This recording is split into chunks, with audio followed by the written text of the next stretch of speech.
এই দেখো আজকে 31শে ডিসেম্বর আমরা বাড়ির সবাই মিলে পিকনিক খাচ্ছি।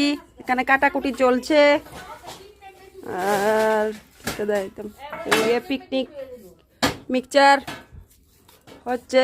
আজকে পিকনিক খাইতে আসছো যে কিতা কিতা গো মেনু? শুটকি চাটনি, তারপরে দিয়া ডিমের কারি, মাংস, ডাল, মুলার ডাল। আর শীতল চাটনি নাই? শীতল চাটনি কইলাম না, এজন্য তো মুখ টুকরা দিয়ে রাখছে।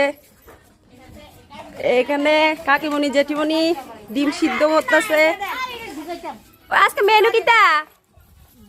আজকে মেনু হচ্ছে ডিম, মাংস, চাটনি, ডাল, ভাত। এটা রাধুরি রান্তাছে। মুখটা কত দেখাও না, মুখটা দেখাও মুখটা। রাধুনির কষ্ট হইতাছে গো, ধুয়ায় শেষ করে লাগতেছে। কষ্ট হইতাছে, হ্যাঁ? আর আমি যে লাড়কি দিতে আসি ইডি দেখো না না। আর এদিকে নাস্তা আছে, দুই বোনে বাচ্চারা আনন্দ করতেছে, বক্স লাগাইছে, দেখাইতে পারো না।